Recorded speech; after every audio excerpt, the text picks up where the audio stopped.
Evangelio según San Marcos. Vuelto a casa, se juntó otra vez tanta gente que ni siquiera podía comer.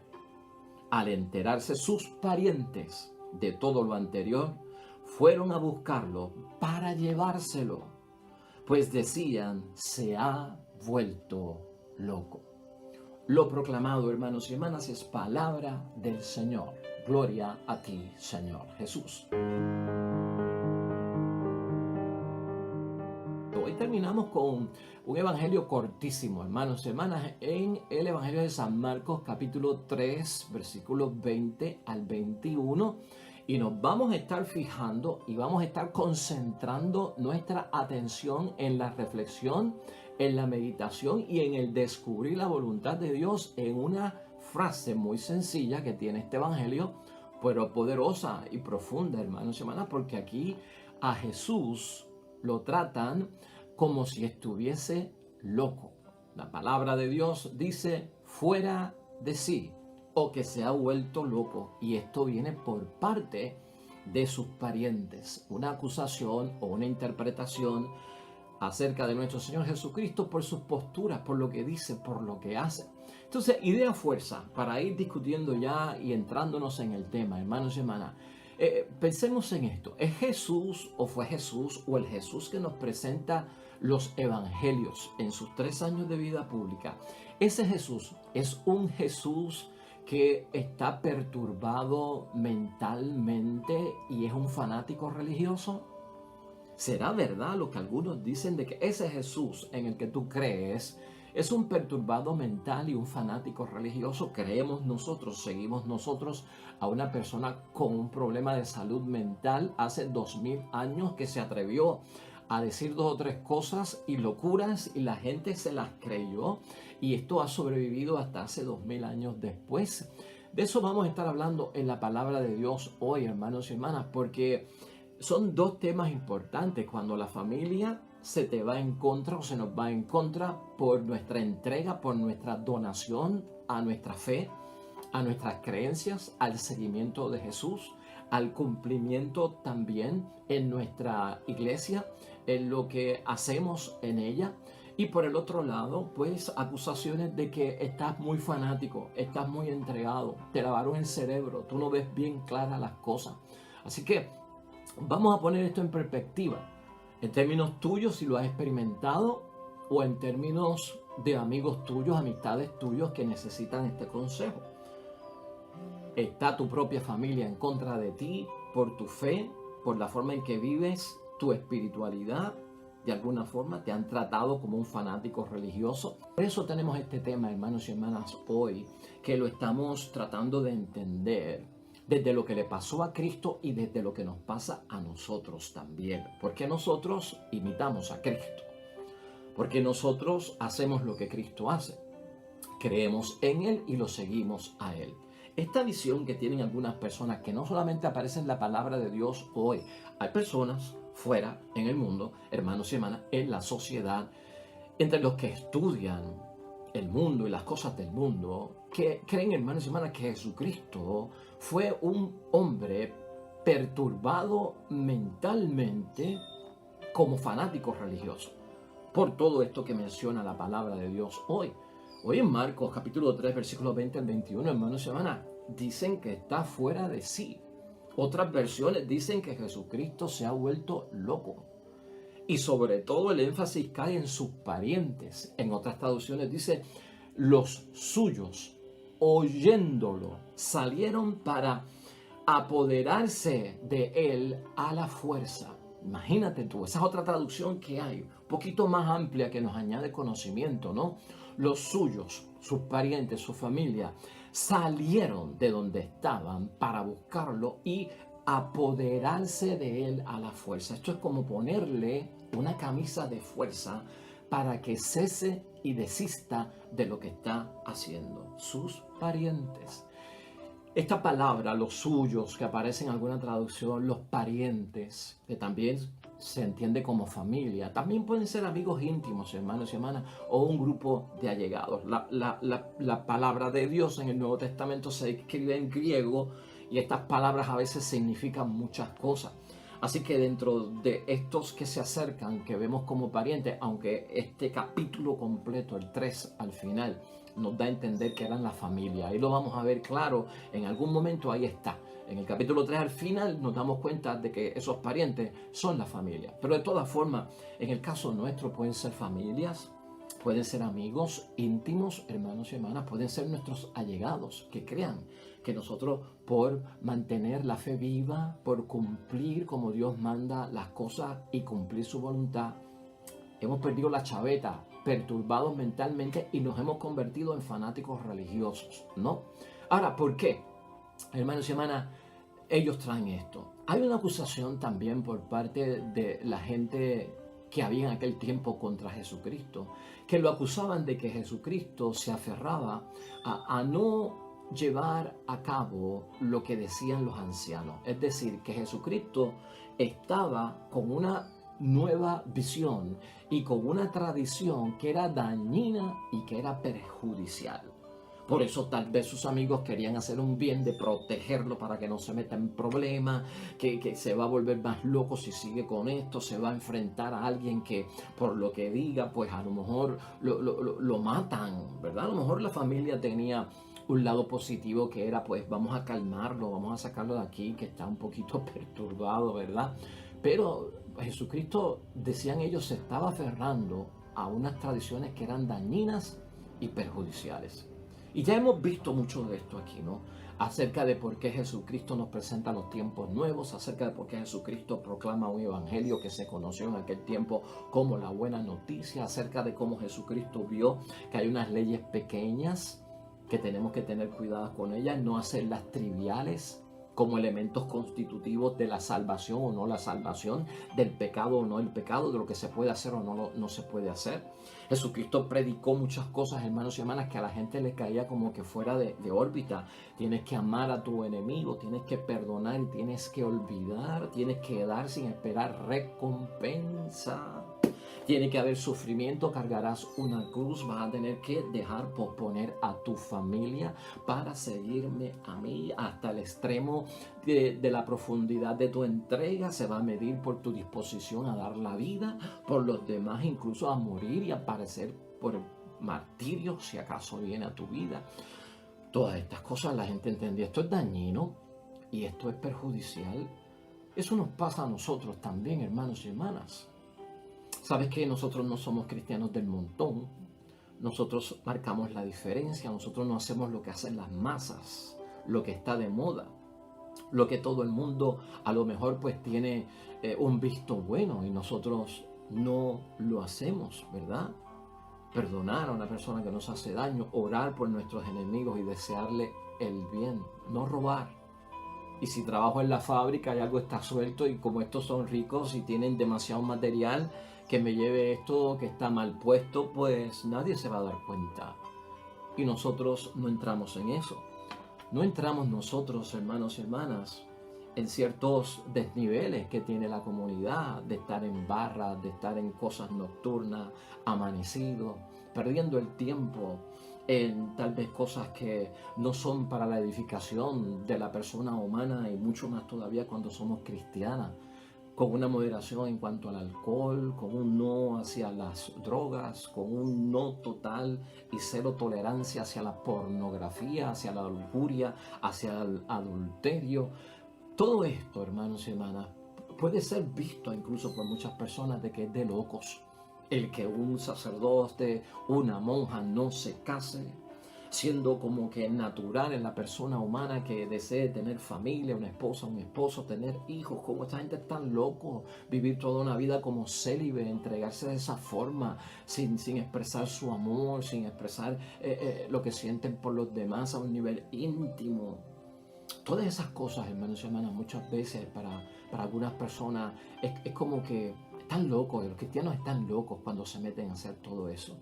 Evidentemente, hermanos y hermanas, lo que nosotros estamos viendo es que de alguna forma lo que Dios hace de bueno y lo que Jesucristo hace de bien no es bien visto por muchas personas, y nuestros principios, nuestros valores, para algunas personas resultan dañinos y perjudiciales. Jesucristo en algún momento, hermanos y hermanas, aquí mismo en el capítulo 7, versículo 3 de San Marcos, lo acusaron de no respetar la tradición de los ancianos, de irse en contra de lo que ya estaba establecido, de la costumbre, de la tradición. Entonces veían como que Jesucristo presentaba unas costumbres y unas tradiciones negativas. Y por eso la acusación, está fuera de sí. Es más, ese estar fuera de sí en la palabra de Dios se combina en muchos momentos con posesiones demoníacas. O sea que está fuera de sí, ya él no está adentro y otra cosa ha poseído y ha tomado ese lugar. Se sale la persona del razonamiento, se sale la persona que es prudente, se sale la persona normal, ¿verdad? La persona cuerda, como que el alma sale y entonces es poseída por algo que es demoníaco. Ese fuera de sí está envuelto en eso según la Escritura. En Juan capítulo 10, versículo 20, dicen, tiene un demonio y está loco. Tiene un demonio y está loco. Fíjate si te puedes relacionar con Cristo por algunas posturas que tú tienes como cristiano en tu casa, en tu matrimonio, en tu trabajo o hasta en tu propia comunidad cristiana o en el grupo apostólico al que perteneces o en el grupo cívico o social, ¿verdad?, al que tú perteneces. Que lo vean desde ese punto de vista. Se trata de incomprensión, y aquí lo que llama la atención, como nos llama la atención a nosotros, caramba, que haya incomprensión porque yo estoy haciendo algo bueno, como es la fe y estar en las cosas de Dios. Incomprensión por parte de mi familia, por parte de los míos, por parte de mis amigos íntimos, por parte de mis allegados. Una incomprensión por parte de la familia que es de tu sangre y de mi sangre. Entonces quiere decir que había malas relaciones, cuando se supone que ellos estén de mi lado. Malas relaciones surgen cuando alguien no está de nuestro lado. Y eso nos preocupa, hermanos y hermanas. ¿Por qué? Porque nosotros tenemos que hacer lo mismo que hizo Jesús ante estas acusaciones y ante esta serie de situaciones del fanatismo supuestamente religioso, del haber perdido la mente por estar pensando con criterios y valores que hoy en día pues no tienen ninguna fuente de atracción, de motivación. Nadie cree en ellos y nadie los mueve porque el mundo está, pues, hermanos, caminando por otra base. De hecho, no solamente esta ocasión en los evangelios, en Hechos de los Apóstoles, hermanos y hermanas, para seguir abundando un poquito sobre el tema de hoy, en capítulo 26, versículos 24 al 25, Pablo fue acusado de estar loco también. Y entonces le dicen, tus muchos estudios te han trastornado la mente a Pablo.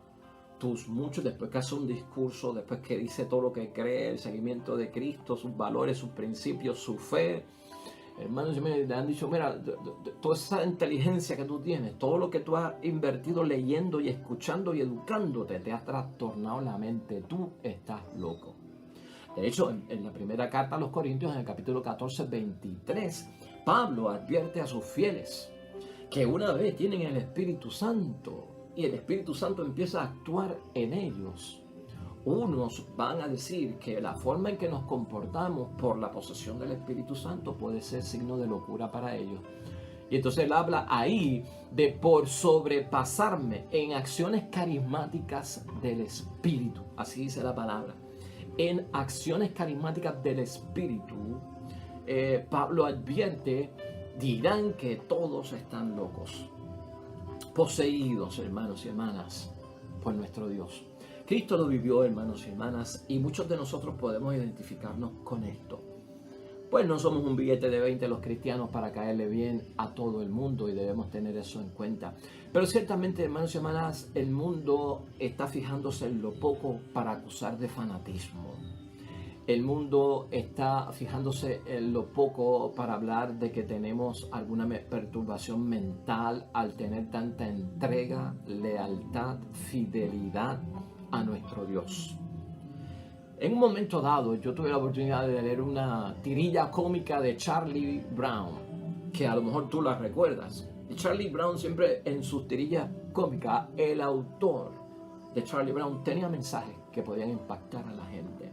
Y en una ocasión Charlie Brown está hablando con una niña de su barrio y la niña le está diciendo que la situación en el mundo está mal, que la situación en el mundo está como que desorientada. está viendo mucha gente pues padeciendo de hambre, está viendo mucha gente padeciendo de vivienda que no tienen, que está viendo mucha gente que son asesinadas, que están habiendo muchos problemas de salud. O sea, la muchacha, la niña le está diciendo a Charlie Brown el estado de situación mal en que está el mundo. Y esas tirillas son cómicas, como de 4, 3, 2 cuadritos.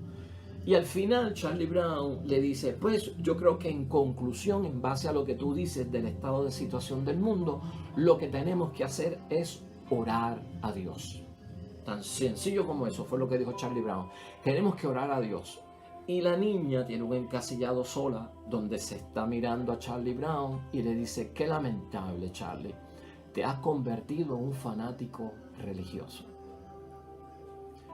Simplemente por sugerir Charlie Brown, vamos a orar. ¿Me estás entendiendo lo que te quiero decir? Cosas pequeñas que se exageran. Y eso nos pasa a todos, hermanos y hermanas. Todo depende de cómo lo interpreten. Mira, hay 7 puntos que yo quiero destacar de esta situación. No hay, hermanos y hermanas, en la Sagrada Escritura suficiente información y narración que describa realmente a la persona de Cristo en 3 años de vida pública, con 4 evangelios que hablaron de su vida, como para hacer un diagnóstico de si Cristo tenía una perturbación mental. Gracias a Dios, tanto psicólogos como psiquiatras en las ciencias establecen que no se puede hacer un análisis de nuestro Señor Jesucristo para establecer que padecía de algún disturbio mental, o que estaba loco, o que estaba fuera de sí. Gracias a Dios. Entonces, ¿qué es lo que ha habido? Lo que ha habido es mala interpretación dentro de todo eso. Cuando te pase a ti y a mí, lo que tenemos que ver es que la persona está mirando las cosas desde otra perspectiva, está sacando las cosas fuera de proporción, o por ignorancia desconoce lo importante que es para nosotros negarnos a ciertas cosas, renunciar a otras más, entregarnos en la profundidad que lo hacemos. Uno de los puntos que se señalan por ahí, hermanos y hermanas, acerca de nuestro Señor Jesucristo es que Él padecía de alucinaciones. De que Jesucristo en muchos momentos padeció de alucinaciones, especialmente con todas estas cosas de que Dios hablaba, de que Dios le decía, de que en el bautismo los cielos se abrieron, que bajó la paloma, de que Dios le dijo que eres mi hijo predilecto, de que en el momento de la pasión un ángel descendió del cielo y vino a estar con él para darle apoyo y consuelo dentro de su situación. Pues muchas personas dicen, hermanos y hermanas, que eso es un signo de que Cristo estaba loco y que esos son signos de alucinaciones y por lo tanto Cristo estaba fuera de sí. Pero fíjate, vamos a interpretarlo correctamente. Todo lo que yo te he dicho, de que la gente interpreta eso como una alucinación por parte de Jesús, estar escuchando voces o estando viendo ángeles y cielos abiertos, nosotros creemos en las visiones.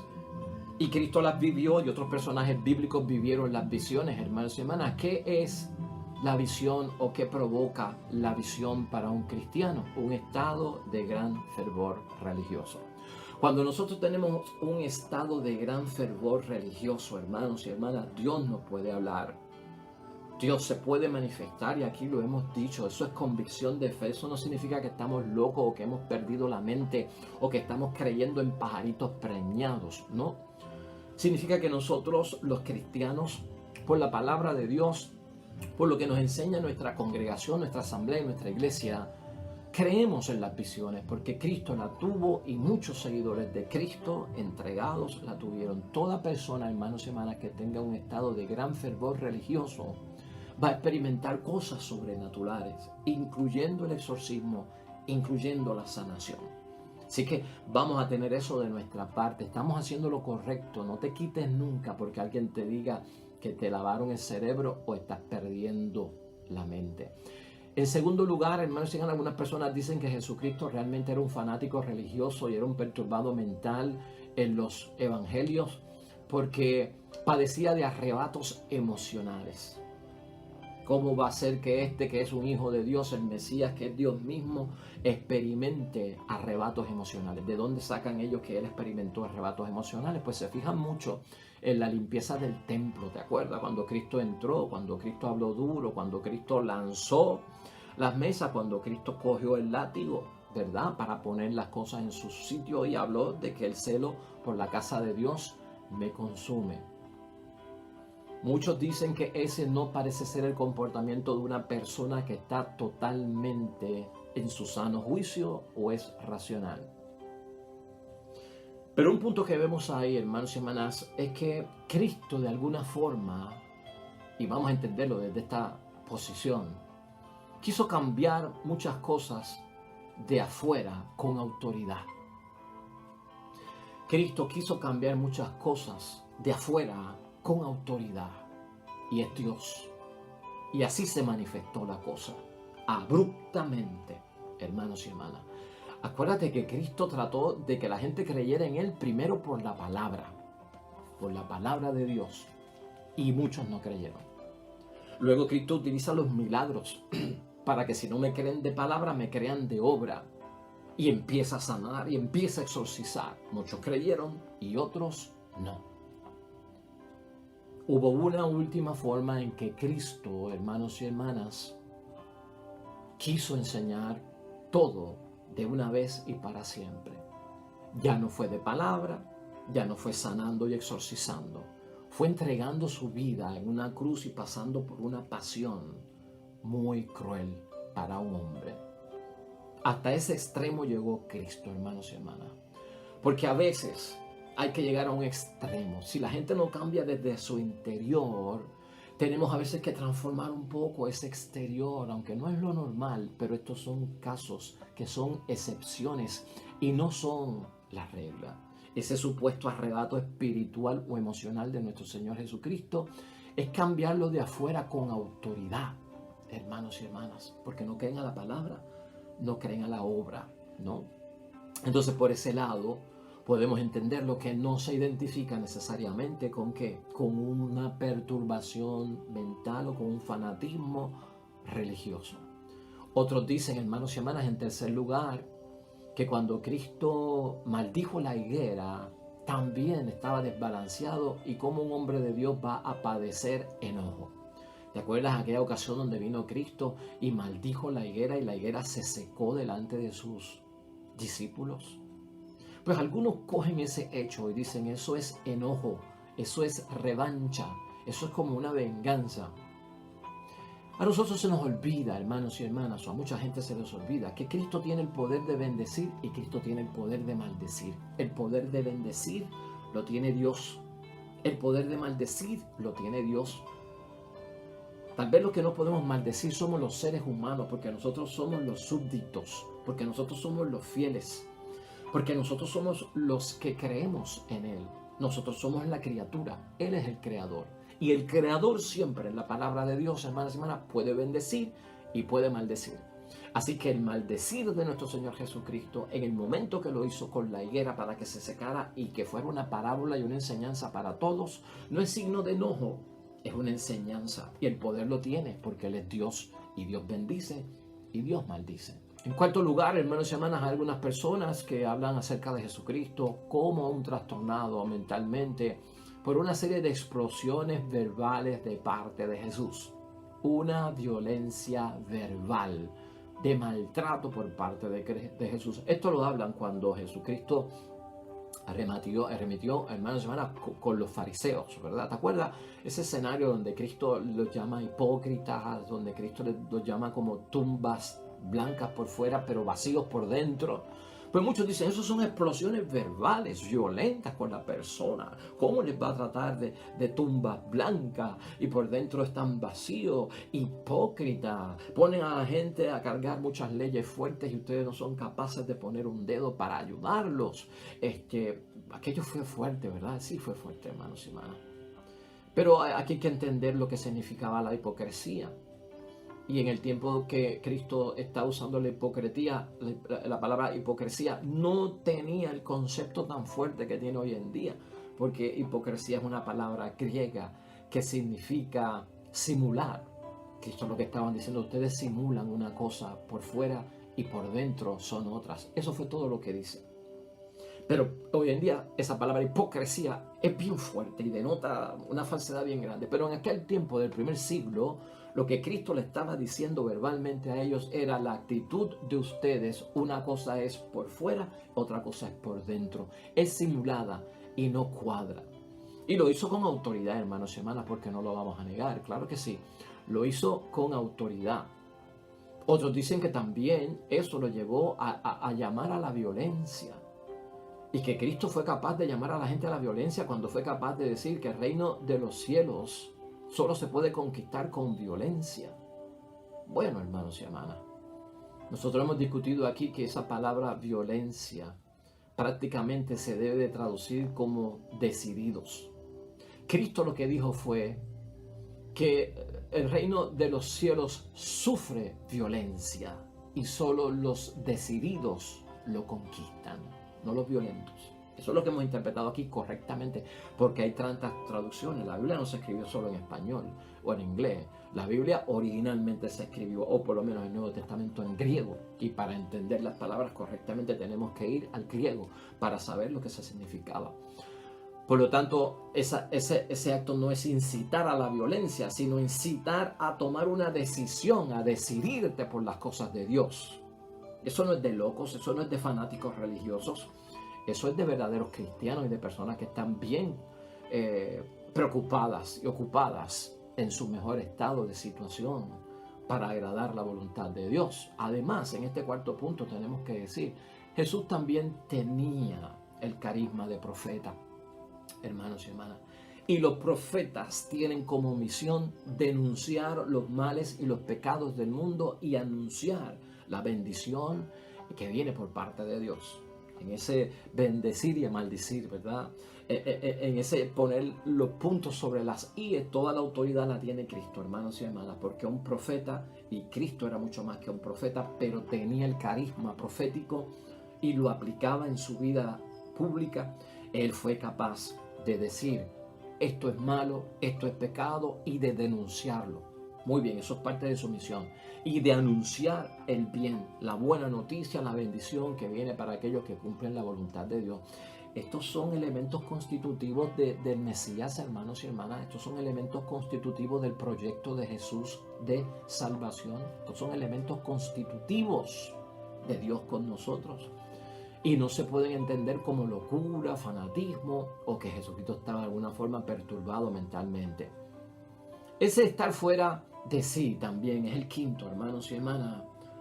A veces no es interpretado tan estrictamente en otros estudios. En otros estudios no necesariamente estar fuera de sí bíblicamente no significa que estaba perturbado mentalmente o que estaba loco o tenía demencia o tenía algún tipo de padecimiento que lo impedía razonar normalmente. Hay estudios que reflejan que estar fuera de sí también en griego significa que es una estupidez lo que está haciendo, es una manía que le ha venido encima, una estupidez, una manía. O sea que no va necesariamente mezclado con que la persona tiene la cabeza llena de paja. Y esto es cierto también, hermanos y hermanas, cuando tú recuerdas la historia del hijo pródigo, la parábola del hijo pródigo. Al final de la parábola dice Cristo que cuando el hijo pródigo se vio sin dinero, a distancia de su padre, casi desnudo, sus amigos lo abandonaron porque botó todo el dinero y estaba cuidando cerdos, que estaba prohibido para un judío, y estaba anhelando comerse lo que comían los cerdos, tocó fondo. Dice la palabra, entonces el hijo pródigo entró en sí. Fíjate, a Cristo le dicen que se salió de sí, ¿no? Para decir que estaba loco. Entonces el hijo pródigo, dice la palabra, el mismo Cristo dice, entró en sí. O sea, si entró en sí y a Jesucristo dicen que salió de sí, está fuera de sí, está loco, significaba que el hijo pródigo también estaba loco porque había salido de sí y cuando se dio cuenta de la metida de pata que había cometido, volvió en sí. Ahí es natural, hermanos y hermanas, que ese entrar en sí lo que significa es que dejó la estupidez que había cometido a un lado. Dejó la manía de pensar de que él podía encargarse de todo. Estás viendo, también se aplica a que cometen estupideces, y tal vez la interpretación de los padres, de los amigos de Jesucristo, de los familiares, de los amigos íntimos, de los allegados, de los que se supone que estuvieran de su parte, no era tanto de locura, sino de, eso es una estupidez en lo que se ha metido. Eso es una manía que tiene desde que se hizo, desde que hizo ese retiro, desde que tuvo esa conversión, desde que vinieron a orar por él aquel día que estaba enfermo, está metiendo las patas, estupideces con la iglesia y está hecho un fanático y está maniático con las cosas de Dios. Eso también puede ser, no necesariamente de que estamos locos, hermanos y hermanas, pero así se proyecta. En sexto lugar, hermanos y hermanas, casi terminando yo, la relación de Jesús con la familia, pues también significó mucho para que algunas personas dijeran que estaba loco. Esto de que tienes que abandonar a tu familia, tienes que odiar a tu familia, dicen algunas traducciones. Abandona padre y madre. El que no esté dispuesto a abandonar, el que no esté dispuesto a odiar padre y madre por mi causa, no es digno de ser mi discípulo, no es digno de estar conmigo. Y muchos entienden que ese abandonar y va contrario a la tradición de los mandamientos, del cuarto mandamiento especialmente, que es honrar padre y madre.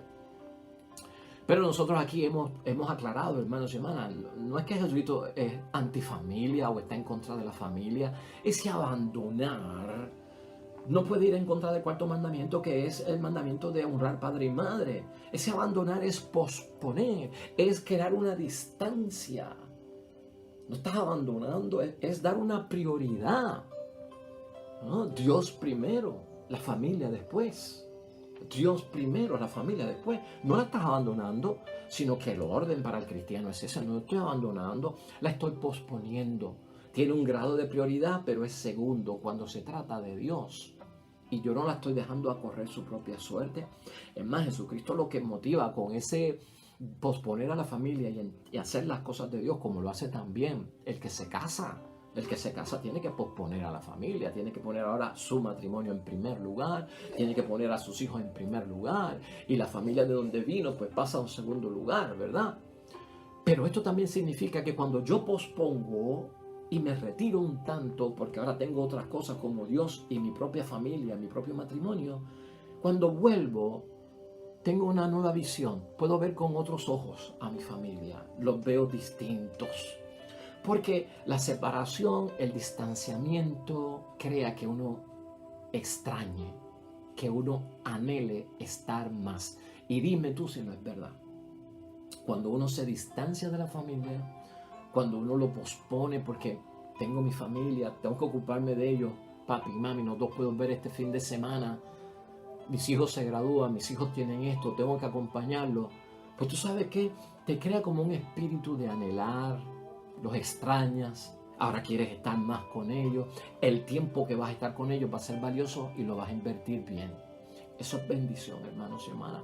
Por lo tanto, la relación de Jesús con su familia hay que verla desde ese punto de vista, no de que abandonar o ponerse en una posición de odiar a la familia por la causa de Cristo lo hacen los que están mal de la mente o los fanáticos religiosos.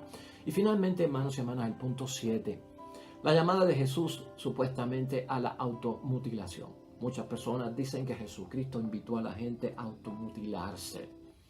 ¿En dónde? Pues en aquel lugar, hermanos y hermanas, donde Cristo habló de que algunas personas tenían que castrarse por el reino de los cielos.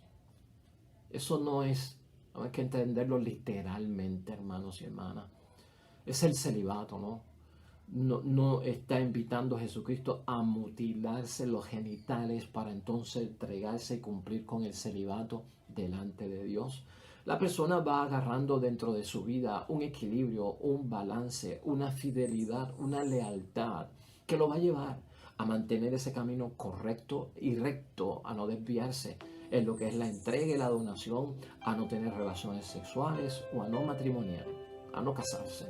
O sea, no es necesario. Estos se saca de contexto, hermanos y hermanas, porque no se deben de interpretar literalmente. Y algunos creen que ese llamado por parte de Cristo es de locos y de fanáticos cuando yo me tengo que castrar para ser célibe delante de Dios y entregarme de lleno. No. Es más, no solamente eso, sino que en algunos momentos también lo dijeron cuando Jesucristo hizo la parábola. Y era una parábola. No era un mandato, era una comparación, una moraleja. Cuando Cristo habló de que es mejor que entres sin una mano al reino de los cielos que entrar con las dos manos, si tu mano te hace pecar, si tu pie te hace pecar, qué sé yo, si tu ojo te hace pecar, sácatelo, si tu mano te hace pecar, córtatelo, más te vale entrar tuerto al reino de los cielos que con los dos ojos, más te vale entrar manco al reino de los cielos que con las dos manos. Pues, hermanos y hermanas, eso no es de que, o sea, eso es una parábola, eso hay que interpretarlo, eso no es literalmente, pero hay gente que interpreta la parábola o la palabra de Dios literalmente y se creen que es, mira lo que está diciendo, me voy a mutilar por la causa de Cristo, este hombre está loco, yo no puedo hacer eso. En fin, hermanos y hermanas, todas estas cosas para nosotros tienen que ser un motivo de seguir más a Cristo, hermanos. Si Cristo pasó por eso, ¿qué será de nosotros? Acuérdate lo que dijo Cristo y con esto terminamos, lo hemos visto aquí. Cristo en un momento dado dijo, si el mundo os odia, ánimo. Si el mundo os odia, ánimo, porque me odió a mí primero. Y yo he vencido al mundo.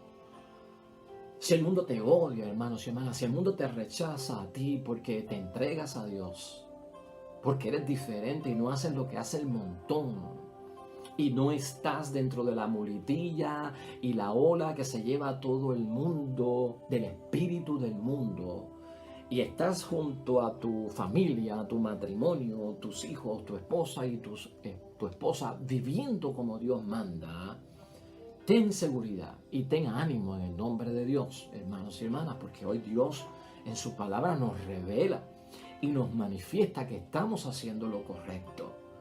Y no estamos mal de la mente y no nos hemos convertido en fanáticos religiosos, hermanos y hermanas.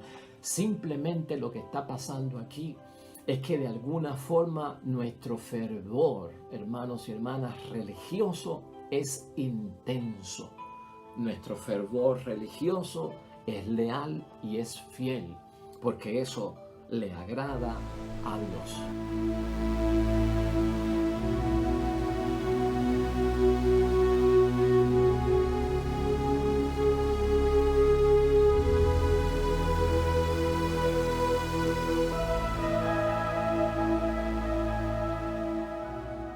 El Señor esté con vosotros. Bendición de Dios Todopoderoso, Padre, Hijo y Espíritu Santo, descienda sobre ustedes y permanezca para siempre. Regresamos mañana, nuevo evangelio y meditación de la palabra de Dios. Todo cuanto hagas hoy junto a los tuyos para la gloria y la honra de nuestro único Dios, hermano y hermana, te va a ir bonito en el nombre de Dios y más todavía bendecido.